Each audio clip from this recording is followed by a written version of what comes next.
नमस्कार दोस्तों, सभी का बहुत बहुत स्वागत करता हूं। मैं सुजीत पांडे। आप देख रहे हैं ऑल एग्जाम गाइड गुरु का यूट्यूब चैनल। आपसे मैंने वादा किया था, क्या वादा किया था आपको दिखाते हैं। तो आपसे बोला गया था कि आपको 10 12 2 4 मतलब 10 बजे, 12 बजे, 2 बजे, 4 बजे छोटे छोटे क्वेश्चन के सेट मिलेंगे, प्रैक्टिस सेट मिलेंगे, जिससे आपके कम समय में मैं आपको कुछ क्वेश्चन कराऊंगा। 30 से 40 क्वेश्चन इनका, बहुत ही शानदार क्वेश्चन ये कराऊंगा। आप लोगों में से जिसने टाइम टेबल नोट नहीं किया है, नोट कर लेना। अभी टाइम है 4 बजे का। 4 बजे जियोग्राफी के 30 से 40 क्वेश्चन है, छोटा डोज है। कोशिश करिए केवल 20 प्रश्न सही करने की। कितने? केवल और केवल 20 प्रश्न सही करने की कोशिश करिएगा। देखते हैं आप लोगों में से कौन कौन ईमानदारी से टेस्ट देता है और 20 नंबर लाता है। चलिए, तो बहुत बढ़िया। प्लीज वीडियो को सभी लाइक कर दीजिए। करते हैं वीडियो को स्टार्ट। पहला क्वेश्चन देखिए, खाद्य फसलों में कौन कौन सी शामिल है? इनमें से बताइए, खाद्य फसलें इनमें से कौन कौन सी कहलाती हैं? क्या हो जाएगा सही आंसर? राइट आंसर क्या है? तो खाद्य फसलों में आपका खाद्यान्न आता है, दालें आती हैं और खाद्य तिलहन आता है। ऑप्शन नंबर सी यहां पर राइट आंसर हो जाएगा। खाद्य फसलें हैं ये सब, याद रखिएगा। बढ़ते हैं अगले क्वेश्चन की तरफ। कांडला पत्तन या पोर्ट कहां पर स्थित है? बताइए। कांडला बंदरगाह, हिंदी में बोल देता हूं, कांडला बंदरगाह कहां पर स्थित है? ऑप्शन आपने पढ़ लिए होंगे। क्या हो जाएगा प्रश्न के लिए सही आंसर? तो कांडला बंदरगाह ये आपका कच्छ की खाड़ी में है। ऑप्शन नंबर ए यहां पर कच्छ की खाड़ी राइट आंसर है। भारत में कौन सी नदी विभ्रंश घाटी में बहती है? तो भारत में जो नदियां हैं उनमें से राइट आंसर हो जाएगा आपका ऑप्शन नंबर बी, कृष्णा नदी। ये विभ्रंश घाटी में बहती है। Option number B right answer है। सलाल जल विद्युत परियोजना किस राज्य में है? तो सलाल जल विद्युत परियोजना ये जम्मू कश्मीर में है। ऑप्शन नंबर बी यहां पर राइट आंसर है। कौन सा राष्ट्रीय राजमार्ग दिल्ली और कलकत्ता को बनारसी के रास्ते से जोड़ता है? तो दिल्ली कलकत्ता को बनारस के रास्ते से जोड़ता है NH2, national highway 2। Option number यहां पर बी राइट आंसर हो जाएगा। उत्तर भारत में बाढ़ की घटनाएं हाल में क्यों बढ़ गई हैं? तो उत्तर भारत में बाढ़ की घटनाओं का कारण है अपवाह क्षेत्र में वनों की कटाई में वृद्धि हो गई है, इसलिए बाढ़ बढ़ रही है। मिट्टी जो है धीरे धीरे खसकती जाती है। ऑप्शन नंबर सी। अपातनी कहां का मुख्य जनजाति समूह है? अपातनी कहां का मुख्य जनजाति समूह है? तो ये अरुणाचल प्रदेश का प्रमुख जनजाति समूह है। ऑप्शन नंबर बी यहां पर राइट आंसर हो जाएगा। निम्नलिखित में से किसके भीतर बृहस्पति का गैलीलियन उपग्रह नहीं है? बताइए। गैलीलियन उपग्रह किसके भीतर नहीं है पूछा गया है। क्या हो जाएगा राइट आंसर? यहां पर राइट आंसर है आपका डीमोस के भीतर नहीं है। Option number D, Deimos right answer है। खगोल भौतिकी में बाह्य अंतरिक्ष में परिकल्पित होल को जहां से तारे और ऊर्जा निकलती है क्या नाम दिया गया है? तो इस होल को क्या नाम दिया गया है? इस होल को कहा है व्हाइट होल। व्हाइट होल कहा गया है। कमेंट करके बताइए ब्लैक होल क्या होता है। ब्लैक होल देखते हैं किस किसको पता है। ब्लैक होल क्या होता है? वातावरण की वह परत जो रेडियो तरंगों को परावर्तित करती है, कौन सी है? तो उस परत को कहा जाता है। आपका राइट आंसर हो जाएगा option number ion Mandal. Option number A यहां पर राइट आंसर है। प्रकृति एवं मानव निर्मित दोनों रूपों को दर्शाने वाले बड़े पैमानों पर मानचित्रों को क्या कहा जाता है? तो बड़े पैमाने पर जो मानचित्र होते हैं प्रकृति और मानव रूपों दोनों को दर्शाते हैं, राइट आंसर हो जाएगा उनको कहा जाता है विषय संबंधी मानचित्र। ऑप्शन नंबर ए यहां पर राइट आंसर हो जाएगा, विषय संबंधी मानचित्र। अगला क्वेश्चन देखिए, दो बड़े भू समूहों को जोड़ने वाली संकीर्ण भूपरपटी क्या कहलाती है? तो दो बड़े समूहों को जोड़ने वाली संकीर्ण भूपरपटी उसको कहा जाता है भूसंधि या स्थल डमरू मध्य। ऑप्शन नंबर बी यहां पर राइट आंसर है। मृदा के कटाव को रोकने के लिए बड़े पैमाने पर वृक्ष लगाने को क्या कहा जाता है? तो बड़े पैमाने पर जो वृक्ष लगते हैं मृदा के कटाव को रोकने के लिए उसको कहा जाता है आश्रय पट्टी। ऑप्शन नंबर ए आश्रय पट्टी राइट आंसर है। आबादी की वृद्धि दर का तात्पर्य क्या है? बताइए। आबादी में जो वृद्धि दर होती है उसका क्या तात्पर्य होता है? उसका तात्पर्य होता है जन्म और मृत्यु, कितने लोग जन्म ले रहे हैं, कितने लोग मृत्यु ले रहे हैं, उनके दरों के बीच का अंतर, इसको हम आबादी वृद्धि बोलते हैं। जन्म और मृत्यु के दरों के बीच का अंतर। ऑप्शन नंबर यहां पर डी सही आंसर है। भारत में, अच्छा एक क्वेश्चन और इससे निकल के आता है, आपको बताना है स्त्रियों और पुरुषों का अनुपात कितने पर मापा जाता है? प्रति 100 पर, प्रति 1000 पर, प्रति लाख पर या प्रति करोड़ पर? स्त्रियों और पुरुषों का अनुपात जो निकालते हैं हम, वो किस पर निकालते हैं? कमेंट करके जरूर बताइएगा। भारत में आर्सेनिक समस्या मुख्य रूप से किसके कारण होती है?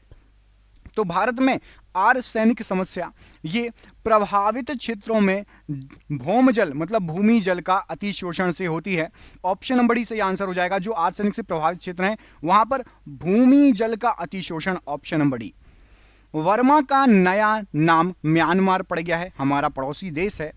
आपको बताना है इसकी राजधानी का नाम क्या है। वर्मा की राजधानी, वर्मा का तो नाम म्यांमार पड़ गया, तो म्यांमार की राजधानी क्या है? तो म्यांमार की राजधानी का नाम है आपका नाय पीता। ऑप्शन नंबर यहां पर ए सही आंसर हो जाएगा, नाय पीता। ये म्यांमार की राजधानी है और जब इसका नाम वर्मा था तब इसकी राजधानी का नाम क्या था? रंगून था। ऑप्शन नंबर सी पे जो लिखा हुआ है याद रखिएगा।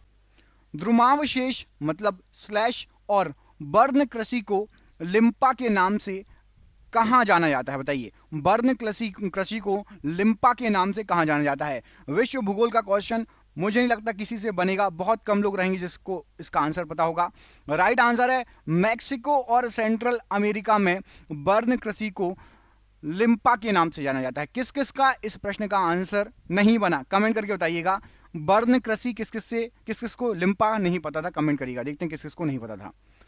सहारा रेगिस्तान में शुष्क पवन हर मट्टन उड़ती है किस तरफ? बताइए, सहारा रेगिस्तान में जो शुष्क पवनें चलती हैं किस दिशा से किस दिशा की ओर चलती हैं? राइट आंसर हो जाएगा ये चलती है पूर्व से पश्चिम की ओर। ऑप्शन नंबर बी यहां पर राइट आंसर है प्रश्न के लिए। अमेरिका में शीतलहर की वर्तमान अवधि का कारण क्या होता है? तो अमेरिका में शीतलहर की वर्तमान अवधि का कारण आपका ध्रुवीय बवंडर है। ऑप्शन नंबर डी ध्रुवीय बवंडर राइट आंसर हो जाएगा। सुंडा ट्रेंच कहां है? सुंडा ट्रेंच कहां पर है? तो सुंडा ट्रेंच ये हिंद महासागर में है। ऑप्शन नंबर ए हिंद महासागर राइट आंसर है। निम्नलिखित में से कौन सी झील हनीमन लेक कहलाती है? तो हनीमन लेक, हनीमून लेक है, यहां पर मां में ऊ की मात्रा और लगा लीजिए। हनीमून लेक किस झील को कहा जाता है? तो हनीमून लेक कहा जाता है टोबा झील को। Option number B honeymoon lake कहा जाता है टोबा झील को। निम्नलिखित में से कौन सा नवीनतम भूवैज्ञानिक युग है? तो नवीनतम भूवैज्ञानिक युग यहां पर राइट आंसर हो जाएगा आपका क्रिस्टेसस। ऑप्शन नंबर सी ये नवीनतम भूवैज्ञानिक युग है। निम्नलिखित में से कौन सा जोड़ा सही नहीं है? बताइए, एक कोई गलत है बाकी सभी सही हैं। तो यहां पर आपको बता दें, पहले सही देख लेते हैं। तो हैविया वृक्ष ये ब्राजील का वृक्ष है, बहुत फेमस, राइट आंसर है। सुमात्रा तूफान मलेशिया में आता है, सुमात्रा तूफान। और डेकेटोबा मत्स्य ये ब्राजील में पाया जाता है। ऑप्शन नंबर सी यहां पर गलत है। ये आपका विश्व भूगोल का क्वेश्चन है, जिसने विश्व भूगोल पढ़ी होगी उसको ये क्वेश्चन बन गया होगा, बाकी लोगों को टफ लगा होगा। भूमि कारक को अन्य रूप में जाना जाता है, अन्य किस रूप में जाना जाता है? तो भूमि कारक को मृदीय कारक भी कहा जाता है। ऑप्शन नंबर डी मृदीय कारक राइट आंसर है। कायांतरण चट्टानों में क्या परिवर्तित कर देता है? तो जो कायांतरण होता है इससे चट्टानों में आपका संरचना परिवर्तित हो जाती है और गठन भी परिवर्तित हो जाता है। ऑप्शन नंबर सी यहां पर ए और बी दोनों राइट आंसर हो जाएगा। अगला क्वेश्चन देखिए, ऑब्सीडियन, एंडेसाइट, गैब्रो, पैरोडाइट ये सभी क्या हैं? बताइए, ऑब्सीडियन, एंडेसाइट, गैब्रो और पैरोडाइट ये सभी क्या हैं? दोस्तों यदि क्वेश्चन टफ लग रहे हैं इनको याद कर लेना, घबराना नहीं है, पूरा वीडियो देखेगा, ये क्वेश्चन एग्जाम में आए हुए हैं।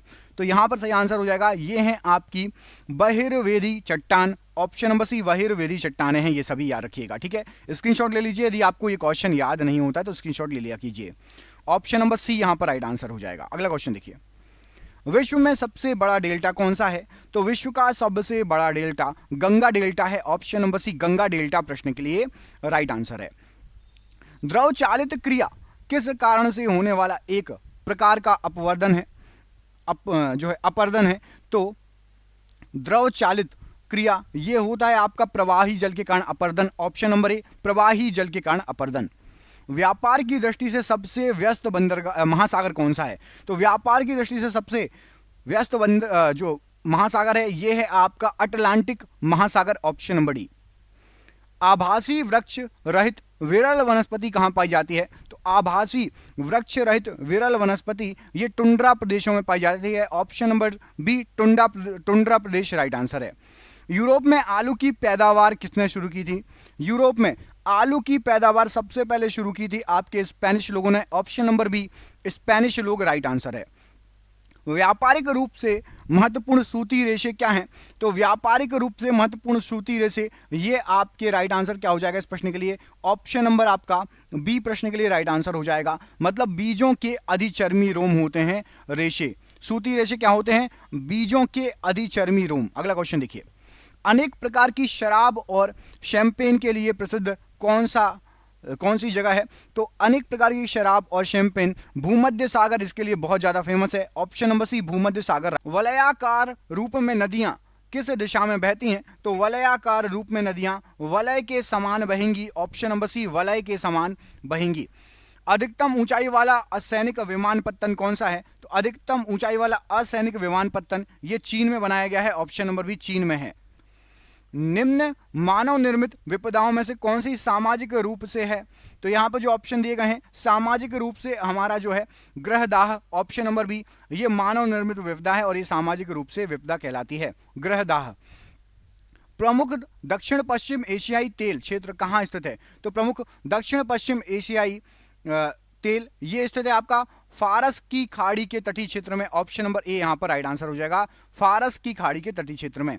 जलवायु आधारित क्षेत्रों का वर्गीकरण किसके आधार पर किया जाता है? तो जलवायु आधारित क्षेत्रों का वर्गीकरण ये किया जाता है भूमध्य रेखा से दूरी के रूप में। ऑप्शन नंबर ए भूमध्य रेखा से कितनी दूरी है इस रूप में हम करते हैं। हिमनद का पिघलना सागर का जल स्तर बढ़ने से जुड़ी एक सामान्य घटना है। हिमनद अधिकतर कहां पर पाए जाते हैं बताइए? ग्लेशियर सबसे ज्यादा कहां पर पाए जाते हैं? तो ग्लेशियर जो पाए जाते हैं सबसे ज्यादा दक्षिणी ध्रुव में पाए जाते हैं। ऑप्शन नंबर बी दक्षिणी ध्रुव प्रश्न के लिए राइट आंसर है। किसी झील की तली में अवरुद्ध जल को क्या कहा जाता है? तो किसी भी झील की तली में जो अवरुद्ध जल होता है उसको कहा जाता है अधःसर। अधःसर ऑप्शन नंबर डी यहां पर राइट आंसर हो जाएगा। बाल्टिक सागर के बंदरगाह व्यापार के लिए सर्दियों में भी खुले रहते हैं, ऐसा क्यों? तो बाल्टिक सागर के बंदरगाह सर्दियों में भी खुले रहते हैं। उत्तरी अटलांटिक प्रवाह और गर्म सागर धारा उस क्षेत्र में बहती रहती है, इसलिए सर्दियों में भी बाल्टिक सागर के बंदरगाह खुले रहते हैं। और ये आज का आखिरी क्वेश्चन आपके लिए सरप्राइज क्वेश्चन, सारगासो समुद्र किस महासागर में स्थित है? बिल्कुल इजी क्वेश्चन है, आप सभी को इसका आंसर पता होना चाहिए। बहुत ही ज्यादा इजी क्वेश्चन है। सारगासो समुद्र या सारगासो समुद्र कहां पर स्थित है? प्रश्न का आंसर बताइए। आपको ऑप्शन देता हूं, ऑप्शन नंबर ए और ऑप्शन नंबर बी में से कोई एक आंसर सही है। अटलांटिक महासागर या प्रशांत महासागर में से कोई सा एक सही है, जरूर कमेंट करके बताइएगा क्या हो जाएगा सही आंसर। और ये रहा टाइम टेबल। अब मिलेंगे हम 6 बजे मिक्स साइंस के क्वेश्चन लेकर। तो साइंस पढ़ना है 6 बजे तो जरूर जुड़ जाइएगा। आप सभी का बहुत बहुत धन्यवाद। साइंस 6 बजे मिक्स क्वेश्चन के लिए जरूर जुड़ जाइए। बहुत बहुत धन्यवाद। और पुराने video current affairs, history, polity सभी वीडियो डले हैं। चैनल पर पहली बार आए तो जाके उनको भी देखिएगा। बहुत बहुत धन्यवाद।